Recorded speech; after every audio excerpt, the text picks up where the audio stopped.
तर धनंजय मुंडेंचा राजीनामा झाला तर स्वागत करू असं खासदार बजरंग सोनावणे यांनी म्हटलेलं आहे। देर है लेकिन अंधेर नाही असं देखील म्हणू असं देखील बजरंग सोनावणे यांनी म्हटलं। आरोपीला शिक्षा झाली पाहिजे, आमची ही पहिल्यापासूनची भूमिका आहे असं देखील बजरंग सोनावणे यांनी म्हटलं। जे आरोपी आहेत ते कार्यक्रम ठेवण्यात आले बीडच्याच आपल्या हद्दीमध्ये येते आहेत, पण त्या ठिकाणी जे सीसीटीव्ही लावण्यात ते सीसीटीव्ही बंद आहेत असं देखील त्याचे पत्र देखील पाठवण्यात आलेलं आहे। नाही, ह्याची जी मागणी आहे ती काही जणांचं असं म्हणणं आहे की सीसीटीव्ही जेलमधली बंद आहे। मी पण काल पुण्यामध्ये माध्यमांशी बोललो, त्यावेळी सांगितलं की मला कायद्याप्रमाणे मी बघतोय की मला जर तिथं आज रविवार असल्यामुळे जमलं नाही, जर रविवार नसता तर मी आजच त्याची माहिती घेतली। मला जर कायद्याप्रमाणे तिथं जाता येत असेल तर मी सुद्धा तपासायला जाणार आहे। मी पण एक दोन दिवसामध्ये तिथं व्हिजिट करणार आहे।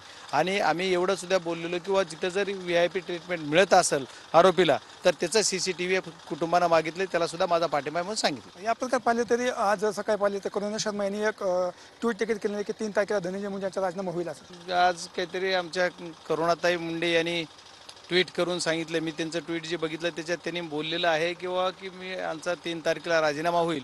पण मला असं वाटतंय की ठीक आहे, जर राजीनामा झाला तर त्याचं स्वागत आम्ही करू।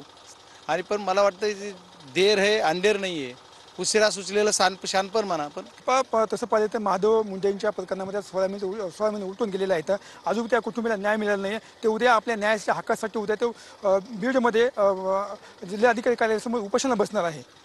त्या कुटुंबाला सुद्धा न्याय मिळाला पाहिजे। बीड जिल्ह्यामध्ये विविध बऱ्याच घटना घडल्यात, एवढी 1-2 घटना, आता ही एक घटना इथं आम्ही पूर लावून धरली सुरुवातीपासून। आता महादेव मुंडेच्या प्रकरणात सुद्धा आमच्या नेत्या सुप्रियाताई आम्ही सर्वजण भेटून पण गेलो, आदरणीय सुरेश अण्णा पण त्याच्यानंतर गेले वाटते, सर्वांनी भेट दिली। ते प्रकरणाचा सगळे उचल घेत आहेत, त्या प्रकरणाचा सुद्धा छडा लागला पाहिजे। कॅमेरापासून आप्पासाहेब मोगळकर, संभाजी मुंडे, टीव्ही 9 मराठी, केस बीड।